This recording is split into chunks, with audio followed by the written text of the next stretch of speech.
3, 2, 1, go! Assalamualaikum warahmatullahi wabarakatuh. Video ini kami persembahkan untuk memenuhi tugas mata kuliah teori akuntansi. Kami dari kelompok 2 akuntansi pagi akan mempresentasikan mengenai conceptual framework of accounting. Sebelumnya, izinkan kami memperkenalkan diri. Saya Aulia Rahmatania. Saya Isnur Malasari. Saya Ripa Anjani. Saya Widya Nur Effendi. Oke, stay tune next video. Yang pertama, saya akan memaparkan sedikit sejarah tentang conceptual framework of accounting. Proses perjalanan penyusunan conceptual framework ini dimulai pada tahun 1980 dan awal tahun 1990 di Amerika Serikat, Kanada, Britania, dan juga Australia. Pada tahun 1989, penyusunan conceptual framework ini menghadapi beberapa kendala seperti sulitnya pembentukan fundamental issues yang berkaitan dengan pengukuran dan juga adanya intervensi politik. Namun pada tahun 2002 ada kemajuan yang sangat pesat dalam proses penyusunan conceptual framework dikarenakan adanya IASB atau FASB Conference Program. Sehingga pada tahun 2004 IASB beserta dengan FASB mulai membentuk conceptual framework yang lengkap dan konsisten. Financial Accounting Standard Board mendefinisikan conceptual framework sebagai sistem yang koheren, yang berkaitan, dan fundamental yang diharapkan dapat menyebabkan standar yang konsisten, yang mengatur dasar, fungsi, batas akuntansi keuangan dan pelaporan akuntansi keuangan. Namun pada kenyataannya tidak semua para akuntan ini setuju dengan hadirnya conceptual framework. Mereka yang tidak setuju beranggapan bahwa membuat teori umum melalui kerangka kerja konseptual sebenarnya tidak diperlukan. Alasannya karena peran akuntan akan tetap berjalan dan tetap bertahan meskipun tidak adanya sebuah teori. Seiring berjalannya waktu, lalu muncul berbagai macam masalah di dalam praktik akuntansi. Salah satunya, praktik akuntansi dinilai sangat permisif. Maksudnya, membolehkan atau mengizinkan segalanya. Dan praktik akuntansi juga dinilai tidak konsisten. Sebagai contoh, misalnya perusahaan A menggunakan metode penyusutan garis lurus dalam menghitung depresiasi aset perusahaannya, sedangkan perusahaan B dapat menggunakan metode lain. Maka dari itu, conceptual framework ini membawa peran dan manfaat di dalam akuntansi. Di antaranya, yang pertama, pengungkapan laporan keuangan dapat lebih konsisten dan logis oleh karena berasal dari sebuah konsep yang jelas, konsisten, dan terstruktur. Yang kedua, adanya regulasi yang dijelaskan di dalam conceptual framework memaksa pihak-pihak yang bertanggung jawab untuk membuat laporan yang sesuai dengan kerangka kerja. Yang ketiga, pihak-pihak yang menyusun laporan keuangan dapat lebih bertanggung jawab terhadap apa yang dibuatnya karena seluruh pengungkapan dalam laporan keuangan telah tertera secara jelas di dalam framework ini. Manfaat yang keempat yaitu untuk meminimalisir resiko overregulasi. Yang kelima, baik pihak yang membuat maupun pihak yang memeriksa dapat lebih mengerti isi dari financial reporting. Dan manfaat yang keenam yaitu pengaturan financial reporting requirements dapat lebih ekonomikal karena tiap isu yang muncul tidak perlu diperdebatkan kembali dari sudut pandang yang berbeda. Maka dari itu, tujuan dari conceptual framework ini adalah untuk memberikan pedoman dan penyajian laporan keuangan yang bertujuan umum. Lebih lanjutnya, IASB dan FASB menjelaskan tujuan umum dari financial reporting ini adalah untuk menyediakan informasi keuangan yang berguna bagi para usernya, baik itu investor maupun pihak kreditor. Selanjutnya, Financial Accounting Standard Board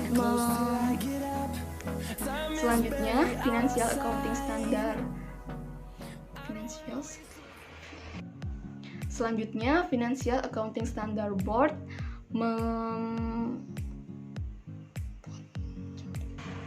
Selanjutnya, Financial Accounting Standard Board membuat 7 concept statement yang mencakup 5 topik. Yang pertama, yaitu tujuan dari pelaporan keuangan perusahaan, bisnis, dan organisasi non-profit.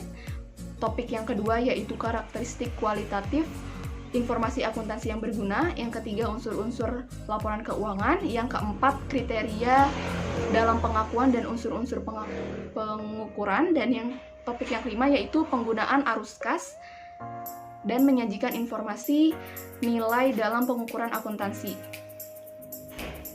Selanjutnya, Financial Accounting Standard Board membuat 7 concept statement di mana mencakup 5 topik. Topik yang pertama yaitu tujuan dari pelaporan keuangan oleh perusahaan bisnis dan organisasi non-profit. Yang kedua, karakteristik kualitatif informasi akuntansi yang berguna. Yang ketiga, unsur-unsur laporan keuangan. Dan yang keempat, kriteria dalam pengakuan dan unsur-unsur pengukuran. Dan topik yang kelima yaitu penggunaan arus kas dan menyajikan informasi nilai dalam pengukuran akuntansi. Oke, selanjutnya materi tentang pengembangan kerangka kerja konseptual. Dalam kerangka kerja konseptual ada 3 isu. Yang pertama ada principle based and rule based standard setting. Yang kedua, information for decision making and the decision theory approach. Dan yang ketiga tentang international development IASD dan PASD conceptual framework. Nah, yang pertama principle based. IASD menciptakan principle based dalam conceptual framework yang bersifat ide standar yang menjadi penyokong pengembangan standar dan membantu user untuk menginvestasikan standar itu. Nah, yang kedua ada rule based. Nah, rule based ini sendiri terdapat ada perubahan yang dulunya itu recent standar dan diganti menjadi rule based dikarenakan tidak konsisten pada conceptual framework ini.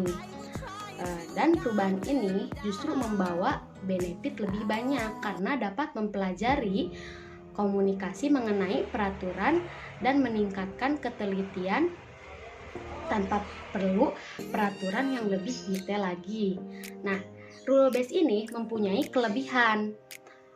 2 kelebihan rule based ini. Yang pertama, dapat meningkatkan komparabilitas dan verifiabilitas untuk auditor dan regulator.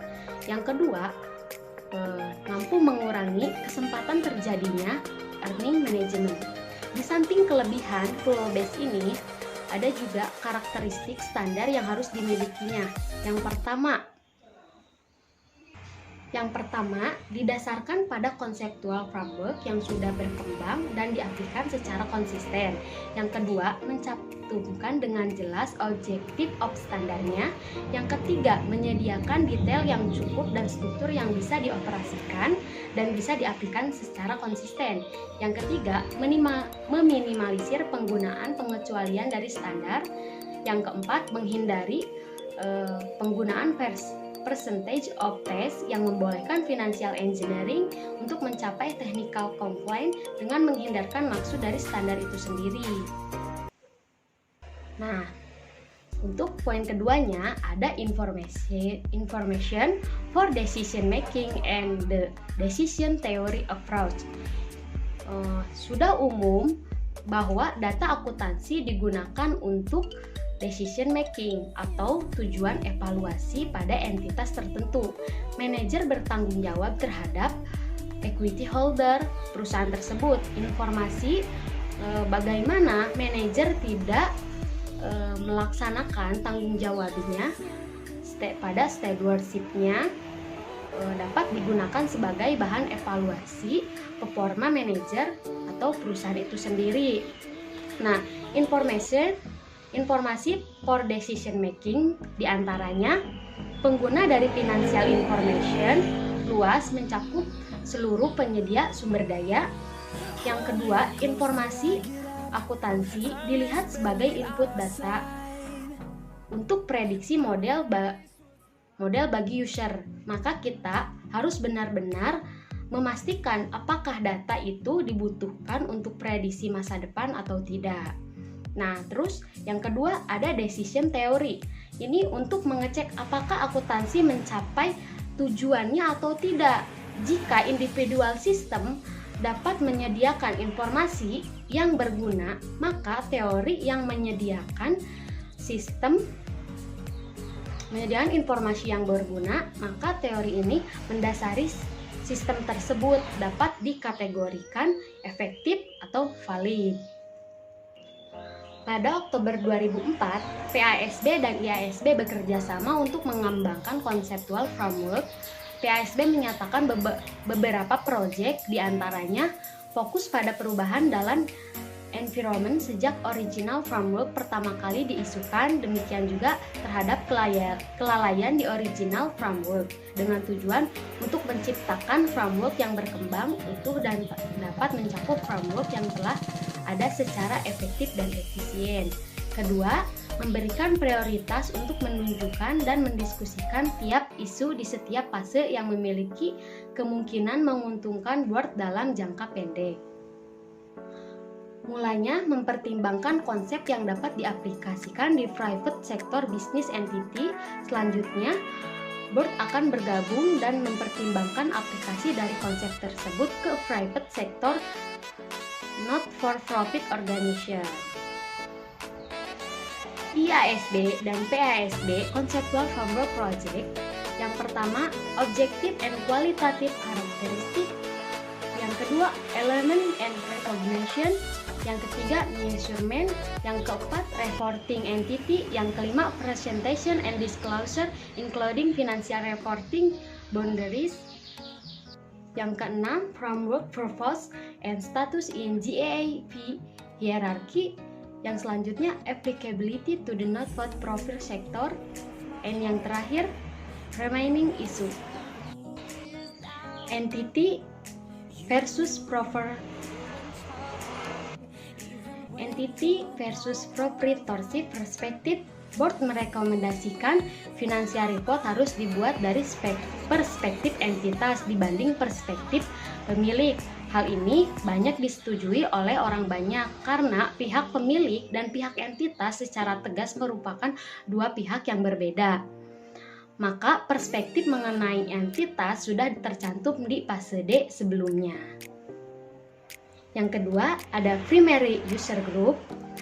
Board menunjukkan primary user group untuk tujuan umum. Financial reporting adalah untuk penyedia modal masa kini atau potensial penyedia modal yang mencakup equity investor, lenders, dan penyedia jasa kredit lain. Selanjutnya, decision useful and stewardship. Berdasarkan board, tujuan dari financial reporting harus cukup luas untuk mencakup semua keputusan yang dibuat oleh equity investor, lender, kreditor lain dengan kapasitas mereka sebagai capital provider, termasuk keputusan alokasi sumber daya dengan keputusan yang dibuat untuk menjaga dan mempertinggi investasi mereka. Yang terakhir ada kualitatif karakteristik. IASB framework mencantumkan 4 prinsip. Yang terakhir ada kualitatif karakteristik. IASB framework mencantumkan 4 prinsip kualitatif karakteristik, yakni ada understandability, relevant, reliability, dan comparability. Sedangkan dalam exposed dicantumkan bahwa kualitatif karakteristik yang membuat informasi menjadi berguna adalah relevan, faithful reference, comparability, verifiability, timeline, dan understandability. IASB dan PASB harus membuat progres dalam konseptual framework karena hal ini fundamental dalam mengembangkan standar dan menjadi penyokong dalam upaya konvergensi peraturan. Selain itu, board juga membuat pengukuran untuk konsensus dan mendukung objektif of financial reporting dan kualitatif karakteristik of financial information dapat mengeluarkan framework chapter yang dapat diterima oleh konstitusi. Selanjutnya, saya akan menjelaskan terkait kritik terhadap proyek konseptual framework. conceptual framework yang telah ada menuai kritikan berbagai negara. Conceptual framework ini harus menggunakan pendekatan yang scientific, sehingga validasi frameworknya ini harus dapat digunakan secara logis dan empiris. Tujuan dari pembuatan conceptual framework adalah untuk menjawab segala pertanyaan-pertanyaan mengenai standar akuntansi.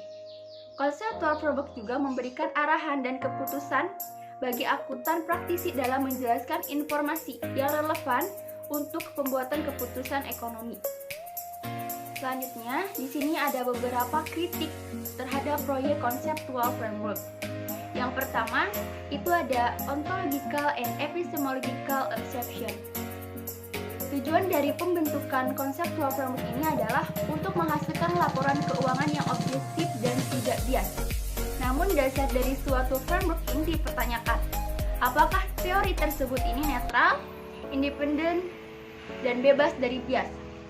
Nah, jika dihubungkan dengan conceptual framework, maka ternyata benar bahwa conceptual framework ini tidak pernah secara resmi diuji kebenarannya berdasarkan bukti logis dan empiris, karena isi dan conceptual framework itu merupakan opini dari badan atau individual yang berkuasa.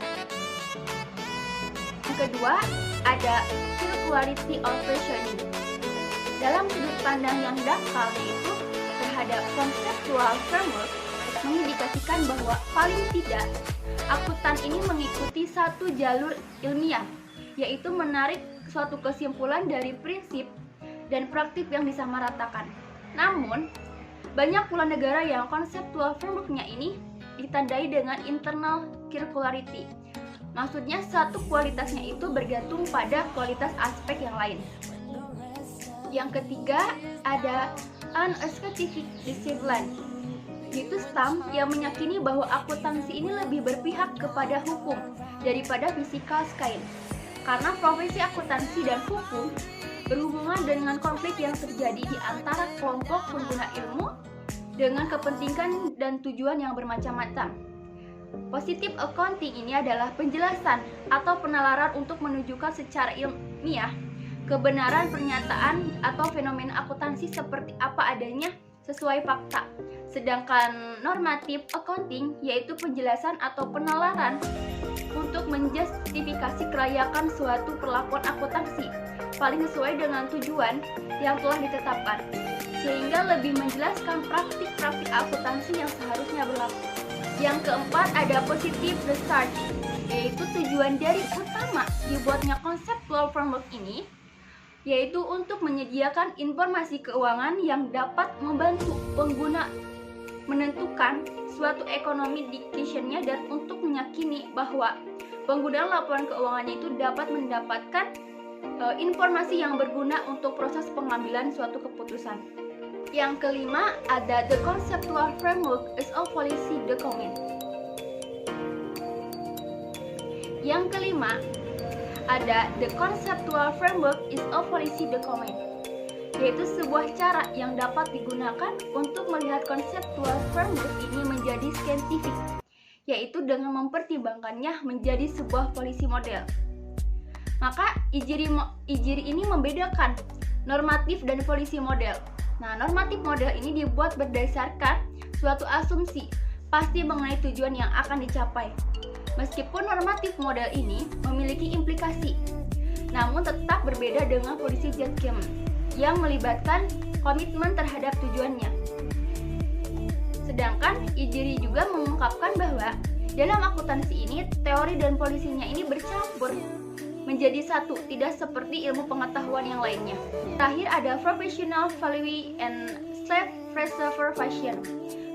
Professional value ini merupakan suatu tindakan yang berlandaskan idealisme dan lebih mengutamakan kepentingan umum daripada kepentingan pribadi. Sedangkan self-preservation ini adalah kebalikannya. Efek dari adanya professional value ini terciptanya nilai sosial yang dapat membuat kelompok profesional ini bertanggung jawab dan menyediakan segala kepentingan komunitas. Nah, konsep tersebut ini sesuai dengan pendekatan konstitusional dari Buckley, yaitu menunjukkan adanya monopole seeking behavior dari seorang profesional. Hal ini dibuktikan dengan semakin meningkatnya kompleksitas standar konsep yang ada dan menyebabkan publik ini bergantung pada akuntan dan auditor untuk menyiapkan dan menginterpretasikan isi laporan keuangan. Conceptual Framework for Auditing Standard. Teori umum komprehensif dari pengauditan pertama kali diperkenalkan oleh Maud dan Sharpe pada tahun 1961. Maud dan Sharpe melihat bahwa mengaudit bukan sebagai subdivisi dari akuntansi, tapi sebagai ilmu yang berdiri sendiri, juga sikap logis yang disiplin. Hal ini mengarahkan mereka pada kesimpulan bahwa auditor tidak secara natural terbatasi dalam hal memverifikasi atau mengecek informasi akuntansi. Pada tahun 1980, fokus debat secara teoritis berfokus pada struktur dan cara perhitungan dalam hal mengumpulkan bukti dan proses evaluasi. Kneshel menjelaskan hal ini sebagai pertumbuhan pesat pada praktik audit, peningkatan teknologi, dan kebutuhan untuk mengurangi biaya pada audit proses. Pada tahun 1990, Kneshel menghadapi hambatan tantangan baru bagi formulasi audit. Hambatan ini mencakup tekanan dari klien yang membuat praktik audit menjadi lebih bergantung pada pemeriksa sistem kontrol klien dan juga mencari dan mengumpulkan bukti dari financial statement yang dibuat sendiri oleh sistem tersebut. Risiko bisnis audit adalah suatu bentuk audit yang mempertimbangkan risiko klien sebagai bagian dari proses audit evidence. Audit risk model meminta auditor untuk memperhatikan risiko dari opini yang tidak sepantasnya sebagai fungsi dari inherent risk, risiko di mana prosedur audit tidak dapat mendeteksi kesalahan tersebut. Internal Control Integrated Framework by the Committee of Sponsoring Organization atau COSO dikeluarkan pada tahun 1992. Report ini membuat auditor menjadi lebih sadar dan peduli terhadap hubungan antara internal control dan pengadaan audit itu sendiri. Klien dengan internal control yang baik dianggap lebih memiliki risiko yang lebih rendah untuk terjadi fraud dan error. Dalam hal ini mendukung dalam kemungkinan untuk mengurangi sumber data, biaya audit, dan harga pengauditan untuk klien tersebut. Asal mula terbentuknya Internal Control Integrated Framework diperkarsai oleh komisi yang dibentuk oleh sektor swasta. Sektor swasta ini membentuk National Commission on Fraudulent Financial Reporting atau dikenal juga dengan The Third Way Commission di tahun 1985. Komisi ini mengeluarkan report pertama pada tahun 1987. Isi dari report tersebut yaitu merekomendasikan dibuatnya report komprehensif tentang pengendalian internal. Lalu dibentuk COSO yang kemudian bekerja sama dengan Covers dan Liebert untuk membuat report baru. Pengertian risiko audit. Pengertian risiko audit yaitu risiko di mana auditor menyimpulkan bahwa laporan keuangan dinyatakan dengan wajar dan oleh karenanya dapat dikenakan pendapat wajar tanpa pengecualian. Namun pada kenyataannya laporan tersebut disajikan salah secara material. Jenis risiko audit ada 3. Yang pertama, risiko bawaan atau inherent risk, yaitu kerentanan suatu saldo akun atau golongan transaksi terhadap suatu salah saji yang material. Biasanya risiko ini telah ada dari awal dikarenakan sifat bisnis dari entitas yang bersangkutan. Yang kedua, ada risiko pengendalian atau control risk, merupakan risiko yang baru akan muncul dan terdeteksi pada saat pemeriksaan internal kontrol. entitas yang rentan akan fraud biasanya internal kontrolnya yang lemah. Yang ketiga ada risiko deteksi atau detection risk, yaitu risiko yang muncul karena audit tidak mampu menemukan kesalahan dikarenakan kurang menggunakan teknik atau prosedur. Cukup sekian penjelasan dari kelompok kami. Mohon maaf apabila banyak kekurangan. Dan semoga ilmunya bermanfaat untuk teman-teman semua. Terima kasih. Wassalamualaikum warahmatullahi wabarakatuh.